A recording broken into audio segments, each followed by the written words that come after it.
सीतेश्वर महादेव कभी अगर आप लोग जाएं दर्शन करिएगा। जिस जगह पर माँ जानकी जी भूमि में समाई थी, सामने सीतेश्वर महादेव, उससे कुछ दूरी पर जहाँ माँ जमीन के अंदर समाई, वो स्थान आज भी वहां पर बना हुआ है, सीतेश्वर महादेव। इसीलिए हमारे यहाँ महाभारत के इस सुंदर अध्यायों में उसका वर्णन किया गया, इसलिए उसका व्याख्यान वर्णन स्कंद पुराण में सीतेश्वर महादेव का करा। अटल हो गए मेरे महादेव, हटे नहीं, अखंडता देते हैं। कावड़ का जल अखंडता देता है, अखंडता। कावड़ियों को दो चीज का स्मरण हमेशा रखना चाहिए कि जब जल भरने के लिए कावड़िया घर से जाए, आप लोग भी अगर कोई 16 अगस्त को सीहोर आए, हम आपसे भी कहेंगे, कावड़िया जब जल भरने के लिए जाए तो दो चीजों का स्मरण होना चाहिए। एक, अपने घर से निकलते समय दरवाजे के बाहर 2 स्वस्तिक बनाकर अवश्य आए। 2 स्वस्तिक बनाकर अवश्य आए। कावड़ियों का नियम होना चाहिए, घर से जब निकलें 2 स्वस्तिक दरवाजे पर बनाकर आना चाहिए।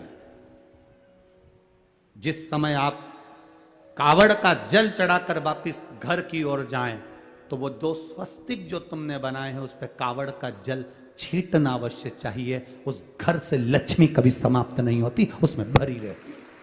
कावड़ियों का स्मरण में आना चाहिए। जब जल भरने जाओ, तुम्हारे दरवाजे पर स्वस्तिक बना होना चाहिए।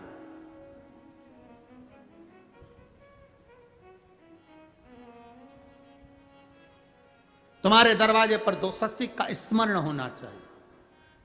मेरा शिव, मेरे गोरा, मेरा गणेश, मेरी रिद्धि, मेरी सिद्धि, मेरे देव नारायण, लक्ष्मी, राम, सीता, मेरे कृष्ण, मेरी राधा, सब वहीं पर विराजमान हो जाए, सर्वस्व वहीं।